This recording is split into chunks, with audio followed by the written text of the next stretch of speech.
भारत के दक्षिण में एक ऐसी रेखा है जो समुद्र को नहीं बल्कि इंसानी सोच को दो हिस्सों में बांट देती है। कुछ लोग इसे आस्था का सेतु कहते हैं, कुछ इसे प्रकृति की एक साधारण संरचना और कुछ मानते हैं कि यह इतिहास से जुड़ा एक ऐसा प्रश्न है जिस पर अब तक कोई अंतिम निष्कर्ष नहीं निकला। यह कोई महल नहीं, कोई मंदिर नहीं, कोई मूर्ति नहीं, फिर भी यह संरचना सदियों से सवाल खड़े कर रही है। राम सेतु, एक ऐसा नाम जो सुनते ही धर्म, विज्ञान और राजनीति तीनों आमने सामने आ जाते हैं। क्या यह सच में रामायण में वर्णित वही सेतु है जिस पर वानर सेना चली थी, या यह केवल समुद्र की लहरों और समय की एक प्राकृतिक रचना है? अगर यह प्राकृतिक है तो इसकी कुछ संरचनाएं साधारण समुद्री चट्टानों से अलग क्यों दिखाई देती हैं? और अगर यह मानव निर्मित है तो आज तक स्पष्ट प्रमाण क्यों नहीं मिले?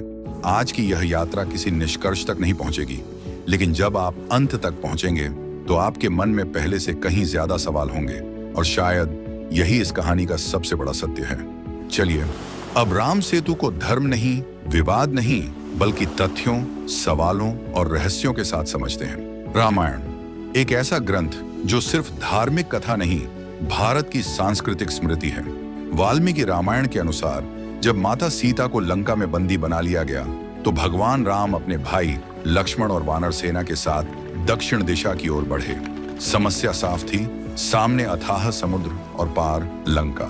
न नावें थीं, न पुल, न कोई आधुनिक तकनीक। लेकिन यहीं से रामायण की सबसे अद्भुत घटना शुरू होती है। नल और नील, दो ऐसे वानर शिल्पी जिन्हें पत्थरों को तैराने का वरदान प्राप्त था। कथा कहती है समुद्र में विशाल विशाल पत्थर डाले गए जिन पर राम लिखा था, और आश्चर्यजनक रूप से वे डूबे नहीं।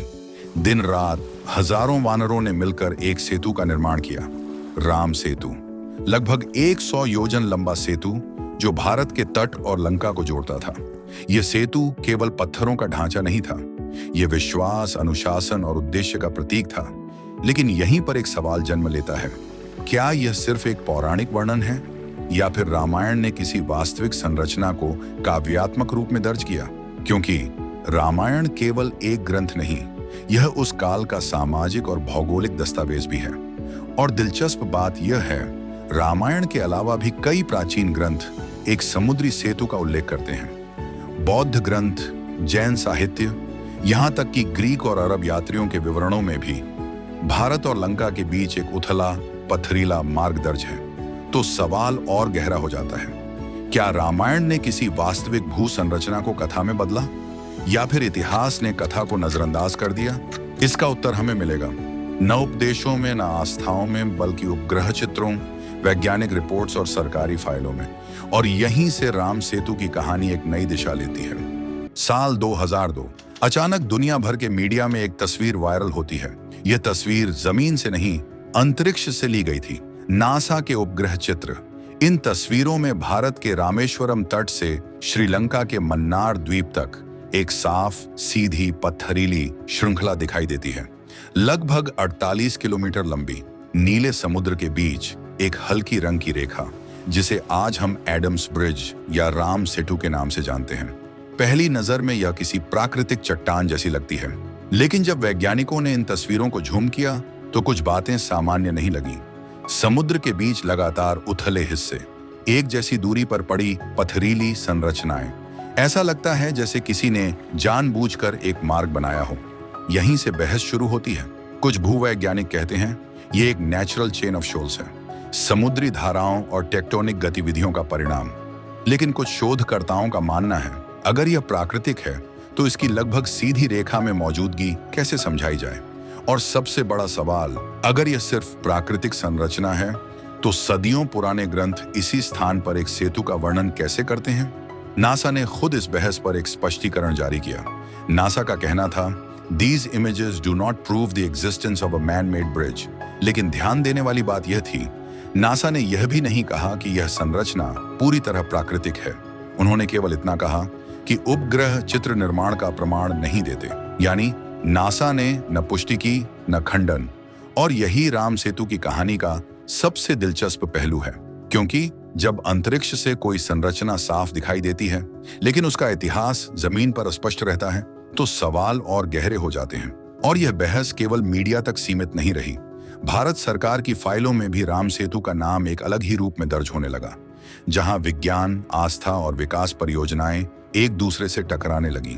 लेकिन इससे पहले कि हम सरकारी दस्तावेजों और विवादों में जाएं, हमें समझना होगा एक और रहस्यमयी बात। वो पत्थर जिन्हें लेकर राम सेतु की कथा आज भी जिंदा है, पत्थर जो डूबते नहीं, क्या यह केवल कथा है या इसके पीछे कोई वैज्ञानिक कारण छुपा है?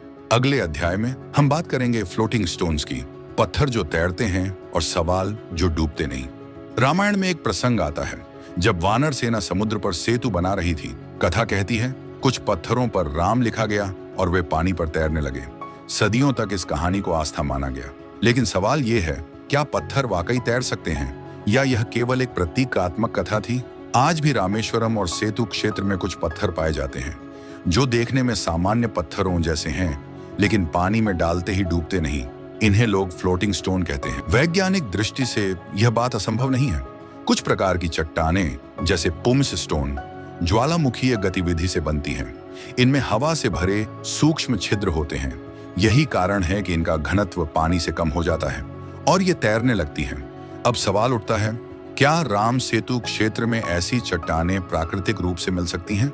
कुछ भूवैज्ञानिक कहते हैं, हाँ, यह क्षेत्र कभी ज्वालामुखीय गतिविधियों से प्रभावित रहा है, इसलिए यह संभव है कि यहाँ हल्की छिद्रयुक्त चट्टानें पाई जाती हों। लेकिन यहीं पर एक और प्रश्न खड़ा होता है, अगर ये पत्थर पूरी तरह प्राकृतिक हैं, तो फिर रामायण जैसे प्राचीन ग्रंथ में इनका इतना सटीक वर्णन कैसे आया?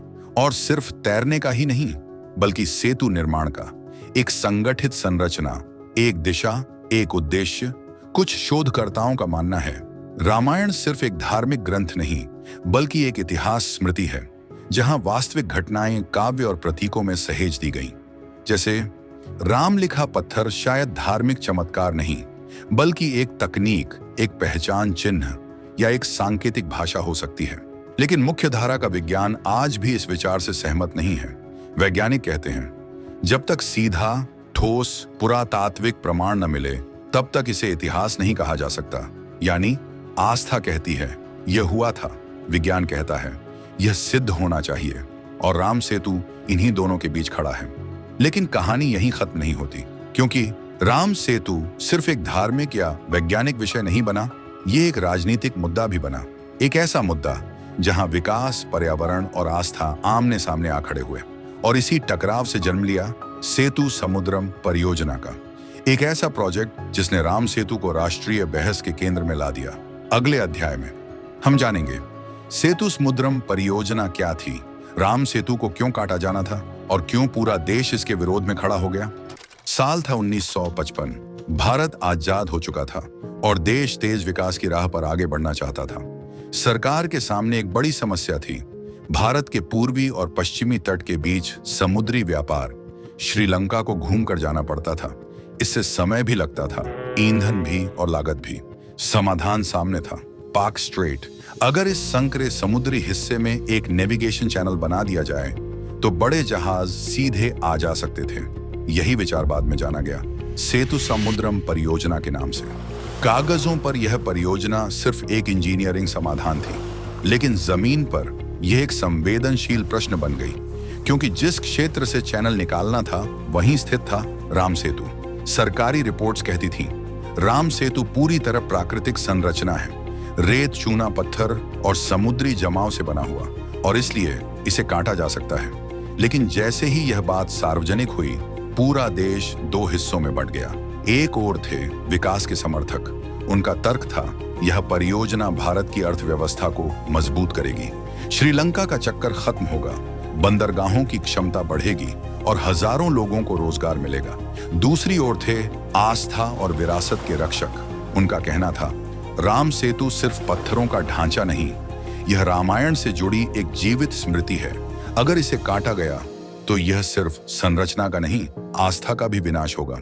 धीरे धीरे मामला अदालत तक पहुंचा। सुप्रीम कोर्ट में याचिकाएं दायर हुईं। प्रश्न सीधे थे, क्या राम सेतु मानव निर्मित है या प्राकृतिक? अगर यह मानव निर्मित है तो इसे राष्ट्रीय धरोहर क्यों न माना जाए, और अगर प्राकृतिक है तो क्या आस्था का कोई मूल्य नहीं? सरकार ने अपने हलफनामे में कहा, रामायण ऐतिहासिक दस्तावेज नहीं है, यह बयान तेज विवाद का कारण बन गया। देश भर में प्रदर्शन हुए, सड़क से संसद तक बहस छिड़ गई। आस्था बनाम विज्ञान, परंपरा बनाम प्रगति।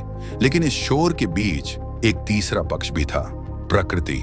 पर्यावरणविदों ने चेतावनी दी, राम सेतु क्षेत्र एक नाजुक समुद्री इकोसिस्टम है। यहाँ कोरल रीफ्स हैं, दुर्लभ समुद्री जीव हैं और मछुआरों की पीढ़ियों की आजीविका जुड़ी है। अगर चैनल बनाया गया तो समुद्री धाराएं बदल सकती हैं। तूफान और सुनामी का प्रभाव और खतरनाक हो सकता है। यानी यह सिर्फ राम सेतु का सवाल नहीं था, यह समुद्र तट और जीवन का सवाल था। तो सवाल अब और गहरा हो चुका था, क्या विकास आस्था को रौंद कर होना चाहिए, या क्या आस्था के नाम पर हर परियोजना रोकी जानी चाहिए? और सबसे बड़ा प्रश्न, क्या राम सेतु वाकई काटा जाएगा या कोई और रास्ता निकलेगा? इन सवालों का जवाब आता है अगले अध्याय में। साल था 2007। सेतु समुद्रम परियोजना अब सिर्फ एक योजना नहीं थी, यह एक कानूनी युद्ध बन चुकी थी। सुप्रीम कोर्ट के सामने सीधे सवाल रखे गए, क्या राम सेतु मानव निर्मित संरचना है? अगर हाँ, तो इसे नष्ट करना संविधान के विरुद्ध होगा, और अगर नहीं, तो क्या आस्था का कोई संवैधानिक मूल्य नहीं? सरकार से सबूत मांगे गए और जवाब में रिपोर्ट्स की एक लंबी श्रृंखला अदालत के सामने रखी गई। ASI, archaeological survey of India, NRSA, national remote sensing agency, और GSI, geological survey of India. इन संस्थाओं ने अपने अध्ययनों और सैटेलाइट चित्रों के आधार पर बताया कि समुद्र के नीचे भारत से श्रीलंका तक लगभग 48 किलोमीटर लंबी एक श्रृंखलानुमा संरचना मौजूद है। कुछ विशेषज्ञों ने कहा ये प्राकृतिक सैंड बैंक्स हैं जो समय के साथ जुड़ती चली गईं। लेकिन कुछ वैज्ञानिकों ने एक और बात पर ध्यान दिलाया, पत्थर। राम सेतु में पाए गए कई पत्थर स्थानीय नहीं थे। उनकी बनावट ऐसी जगहों से मेल खाती थी जो आसपास मौजूद नहीं थी, और सबसे चौंकाने वाली बात, इन पत्थरों के नीचे रेत है। आमतौर पर प्राकृतिक प्रक्रिया में पहले रेत जमती है, फिर पत्थर, लेकिन यहाँ क्रम उलटा था। क्या ये इंजीनियरिंग का संकेत था? अदालत ने स्पष्ट कहा, कोई भी कार्यवाही तभी होगी जब अंतिम सत्य सामने आएगा, और तब आया वो बयान जिसने पूरे देश में आग लगा दी। सरकार की ओर से दाखिल हल्फनामे में कहा गया, रामायण कोई ऐतिहासिक प्रमाण नहीं है। देश सन्न रह गया। सदियों से जिस ग्रंथ ने आस्था को दिशा दी, उसे अदालत के कागजों में कथा कहा गया। विरोध तेज हो गया। धर्मगुरु, इतिहासकार, साधारण नागरिक सब सड़कों पर थे। सरकार को हलफनामा वापस लेना पड़ा। लेकिन सवाल अब भी जीवित था, क्या राम सेतु तोड़ा जाएगा या मामला यहीं रुक जाएगा? इसी बीच परियोजना की गति धीरे धीरे थमने लगी। आर्थिक बाधाएं, पर्यावरणीय आपत्तियां और कानूनी अनिश्चितता। आखिरकार काम रोक दिया गया। कोई आधिकारिक घोषणा नहीं, कोई अंतिम निर्णय नहीं, बस एक साइलेंट पॉज। राम सेतु आज भी वहीं है, न पूरी तरह सुरक्षित, न पूरी तरह संकट से बाहर, समुद्र के बीच एक सवाल बनकर खड़ा।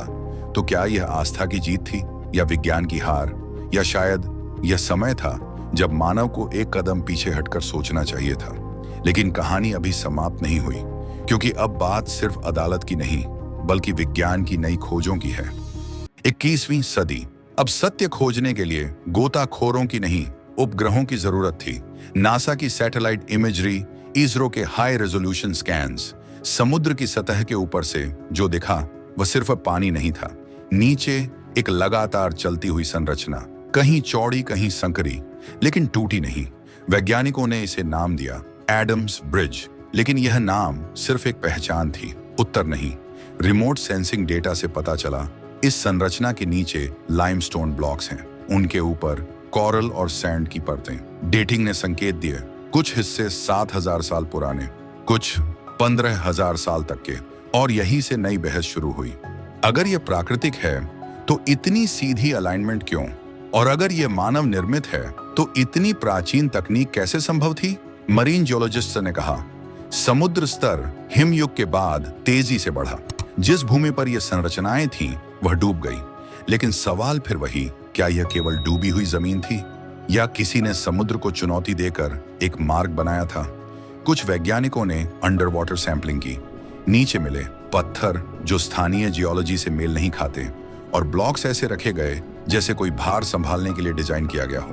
कंप्यूटर सिमुलेशंस ने दिखाया, अगर यह पूरी तरह प्राकृतिक होता तो इतनी लंबी संरचना हजारों साल टिक नहीं पाती। लेकिन वास्तविकता यह है, कोई भी संस्था अब तक यह निर्णायक रूप से नहीं कह पाई कि राम सेतु पूरी तरह मानव निर्मित है या पूरी तरह प्राकृतिक, और शायद यही इसका सबसे बड़ा रहस्य है।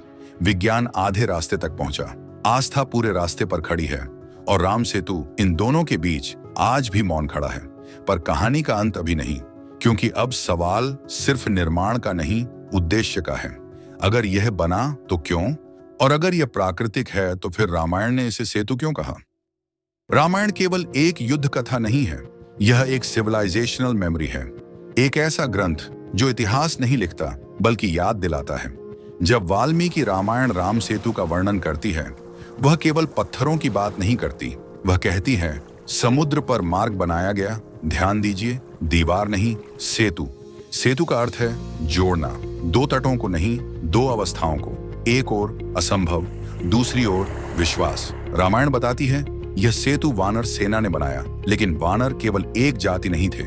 कई विद्वान मानते हैं वानर प्रतीक था उन समुदायों का जो जंगलों में रहते थे, प्रकृति के साथ तालमेल में थे, जिनके पास स्थानीय भूज्ञान था। समुद्र की धाराएं, ज्वार भाटा, पत्थरों की तैरण क्षमता, सब उनकी समझ में था। और राम एक राजा नहीं, एक मार्गदर्शक, एक ऐसा नेतृत्व जो शक्ति से नहीं, सहयोग से पुल बनाता है। कथा कहती है समुद्र ने मार्ग देने से इनकार किया और राम ने धनुष उठाया। ये केवल क्रोध नहीं था, ये संकेत था जब प्रकृति संतुलन से बाहर जाए तो मानव को हस्तक्षेप करना पड़ता है, लेकिन सीमाओं के साथ। और फिर समुद्र शांत हुआ, मार्ग दिया, सेतु बना। क्या यह कहानी जलवायु परिवर्तन, समुद्री स्तर और प्राकृतिक आपदाओं की प्राचीन स्मृति है? कुछ एंथ्रोपोलॉजिस्ट मानते हैं रामायण में एन्कोडेड इंफॉर्मेशन है, प्रतीकों के माध्यम से भूगोल, जलवायु और माइग्रेशन रूट्स की। शायद राम सेतु एक पुल नहीं था, बल्कि एक सेफ पैसेज, एक ऐसा मार्ग जो बदलते समुद्र स्तर के बीच जीवन को बचाने के लिए बना और समय के साथ कथा बन गया। मिथक नहीं, स्मृति। क्योंकि जब सभ्यताएं डूबती हैं तो पत्थर नहीं, कहानियां बचती हैं। और राम सेतु एक ऐसी ही कहानी है जो आज भी समुद्र के नीचे याददाश्त की तरह पड़ी है। लेकिन अब एक अंतिम प्रश्न बचता है, अगर राम सेतु इतना महत्वपूर्ण था तो फिर इसे तोड़ा क्यों जाने लगा? क्यों इसे हटाने की बात हुई? क्यों मॉडर्न वर्ल्ड ने इसे बाधा माना? 21वीं सदी, जहां दुनिया तेजी से आगे बढ़ना चाहती है, जहां हर चीज का मूल्य यूटिलिटी से तय होता है, और इसी सोच के बीच राम सेतु एक ऑब्स्टिकल कहलाने लगा। वर्ष 2005 भारत सरकार ने सेतु समुद्राम शिपिंग कनाल प्रोजेक्ट की घोषणा की। उद्देश्य था भारत के पूर्वी और पश्चिमी तट को सीधे जोड़ना, बड़े जहाजों को श्रीलंका का चक्कर लगाए बिना आगे बढ़ने देना। और इस मार्ग में जो सबसे बड़ी रुकावट थी वही था राम सेतु। योजना साफ थी, सेतु के कुछ हिस्सों को ड्रेजिंग करके हटाया जाएगा, यानी हजारों साल पुरानी प्राकृतिक ऐतिहासिक संरचना को काट दिया जाएगा। यहीं से विवाद शुरू हुआ। कुछ लोगों ने कहा ये सिर्फ पत्थर हैं, मिथक हैं, आधुनिक भारत को इनसे आगे बढ़ना चाहिए। लेकिन दूसरी ओर लाखों लोगों ने सवाल उठाया, अगर यह सिर्फ पत्थर हैं तो इन्हें हटाने की इतनी जल्दी क्यों? अगर यह सिर्फ मिथक है तो वैज्ञानिक जांच से डर क्यों? मामला सीधे पहुंचा सुप्रीम कोर्ट। सरकार की ओर से एक हलफनामा दाखिल हुआ जिसमें कहा गया भगवान राम का ऐतिहासिक अस्तित्व सिद्ध नहीं है। यह वाक्य तेजी से फैल गया और देश में आग की तरह बहस छिड़ गई। क्या आस्था इतनी सस्ती है, या क्या विकास के नाम पर हर स्मृति मिटाई जा सकती है? इसके बाद वैज्ञानिकों, भूवैज्ञानिकों, पुरातत्वविदों ने अलग अलग रिपोर्ट्स रखी। कुछ ने कहा यह संरचना नेचुरल फॉर्मेशन है, कुछ ने कहा यह मैन मॉडिफाइड हो सकती है। लेकिन एक बात पर सभी सहमत थे, यह क्षेत्र अत्यंत संवेदनशील है। यहाँ ड्रेजिंग समुद्री जीवन, कोरल रीफ और तटीय संतुलन को गंभीर नुकसान पहुंचा सकती है। और तभी प्रोजेक्ट रुक गया। पूरी तरह खत्म नहीं हुआ, लेकिन सस्पेंडेड कर दिया गया। राम सेतु आज भी वही है, अधूरा, अछूआ, अविच्छिन्न। यह सिर्फ एक कानूनी जीत नहीं थी, ये सवाल था, क्या हम अपनी सभ्यता की जड़ों को काट कर आगे बढ़ सकते हैं, या सच्चा विकास वह है जो स्मृति के साथ चले? लेकिन कहानी यहाँ खत्म नहीं होती, क्योंकि अब सवाल और गहरा है। अगर राम सेतु इतना महत्वपूर्ण है तो इसे संरक्षित कैसे किया जाए? क्या इसे वर्ल्ड हेरिटेज साइट बनना चाहिए, या यह हमेशा विवादों के बीच लटका रहेगा? जब बहस सड़कों से निकलकर अदालतों तक पहुंची तो सवाल बदला। अब पूछा जाने लगा, अगर यह सेतु सच में है तो विज्ञान क्या कहता है? सबसे पहले सामने आई सैटेलाइट इमेजरी। नासा और इसरो के सैटेलाइट चित्रों में भारत के रामेश्वरम से श्रीलंका के मन्नार द्वीप तक एक सीधी टूटी जुड़ी संरचना स्पष्ट दिखाई देती है। लगभग 48 किलोमीटर लंबी उथली जलरेखा पर चूना पत्थर और रेत के टीलों की एक श्रृंखला। वैज्ञानिक इसे कहते हैं एडम ब्रिज। लेकिन सवाल ये नहीं है कि यह दिखता है या नहीं, सवाल है यह बना कैसे। कुछ भूवैज्ञानिक मानते हैं यह संरचना नेचुरल सैंडबैंक से बनी है, जो समुद्री धाराओं, तूफानों और भूगर्भीय हलचलों से हजारों वर्षों में बनी।